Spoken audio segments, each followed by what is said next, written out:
Welcome back. It is Sunday sit-down time. With us now virtually is Mizzou soccer coach Bryan Blitz. We just determined going into your 25 and a half year as the head coach of the soccer team. How's that sound? That sounds great. That sounds great. It's kind of weird. We're in the middle of very unique times. You're getting ready for a spring season for the first time ever as a soccer coach. What's that like, trying to get your team prepared when last week it was sub-zero temperatures? Yeah, I mean, that's a unique challenge, just even all over the country. But and we're probably dealing with it a little bit better maybe than others. But we're lucky we have Divine. That's always a great resource for us. And so we've had 3 preseason games, and we just finished the last one up today. So thank gosh for Divine for sure. And how's the team look with that layoff from winter break? You guys played well in the SEC tournament, but I imagine that's a tough challenge. Yeah, I mean, it's unprecedented times. It's a full year season. It's the first in NCAA history. So it's almost like a European season where you have a winter break and then you come back. And so to their credit, they've started off strong. They're committed, by finishing 5th in the SEC tournament. We are NCAA eligible, and we're really close. And so with that there, they know that we have some work to do. I mean, we graduated a bunch of seniors, and we've had also some seniors that are still with us. So that's opened up options for other younger players, and they've kind of taken advantage of it so far in the first month and a half. Well, what do you guys think you have to do during the spring season to get into the NCAA tournament? Yeah, it's funny because we, like Joe Lenardi for men's basketball, there's 2 of them for women's soccer. And so when we finished up in the spring, we spoke to both of them. And, this year's a 48-team tournament instead of a 64-team tournament. And we just said, hey, where are we at? And they said, hey, you're right there. One person has us like at 46, one has us at 48. And so for us, we have to play the hardest schedule possible. And I think we're like 4th in the country on that part of it right now. And so that's super exciting. We have so many great games. We're playing Notre Dame home and away. We're playing Kansas home and away for the first time. We're playing BYU, so that schedule, that 8-game, 7-game schedule, we have some good wins in the fall that have put us, but we have to take care of business. So that's been really, really exciting for us. Well, you just mentioned Kansas. How did that come about to get the home and home with the rival, the Jayhawks?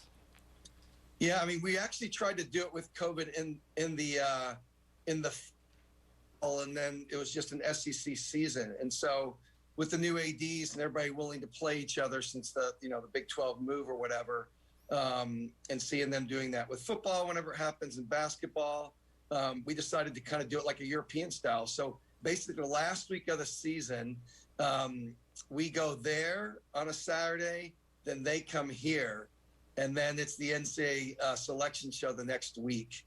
And so, we haven't played them since the last time at the NCAA tournament.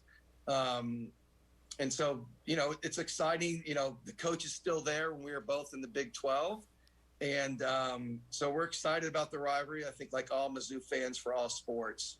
What did you learn from the fall season and coaching during the COVID times that you'll take with you into this new spring season?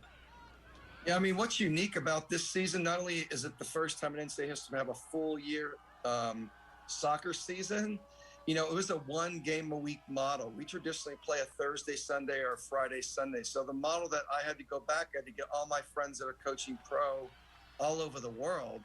And so I loved it. It was teaching 1 game, because usually that Sunday game is just a quick turnaround. So it's hard to scout, hard to plan, and it's kind of who has the most depth. So for me personally, I loved it. I got to be a pro coach. Well, you guys open up the year on Thursday with Creighton at 3 p.m. So at least you guys are playing in the daytime, but it is going to be cold. So is there with the temperatures, is there anything you have to do to, I know you guys said you're preparing in Divine, so I assume There's got to be some outside preparation as well to get ready? Yeah, and we did that until the Snowmageddon happened with all of us here recently. We were outside on field 1, football's practice field, which I'm glad that Eli lets us, use that, and it was great. And then snow came, and that's when we went back inside. But we're hoping with this rain and the warm weather, with our great grounds crew, we'll either be back at our stadium, or they've been gracious enough to offer up Faroe Field. And you're actually seeing a lot of teams this week using the football stadiums, whether it's Pac-12 or whether it's Big Ten, as a backup plan. So we don't know where we'll be. We're hoping that we'll be at our stadium, but if not, obviously Faroe would be a pretty cool experience. When do you think that would be decided? Is that like a day of decision, or? Yeah, I mean, it's really, hopefully this little bit of mist and rain that got out here helps us, and every warm day helps us. So it's almost like probably a Wednesday decision at that point. Wow, well, that would be definitely something cool to look forward to. Earlier this year, you were honored in perhaps one of the best ways you possibly can as a coach here in Missouri, getting inducted in the Missouri Sports Hall of Fame. I'm sure the ceremony looked a lot different than in years past, but still to get that sort of recognition. Talk about humbling. I was like, really? I got lucky. I got the lottery, but it was, I work with great people. I work at a great institution. And also I'm old, so that helps as well. But it's humbling, and I still pinch myself, and I was very lucky, and so many great people in the past and present, and I'm sure in the future. So I was very, very lucky. Well, we're lucky to have you on the show tonight. We're joined by a Missouri Sports Hall of Famer, one of the best coaches to ever coach at Mizzou, and the only coach to coach the soccer team, right? Yep, that's it. Well, hopefully it'll continue for a long time coming. So, Coach Blitz, thank you so much for coming on the show. Appreciate your time, and good luck this week.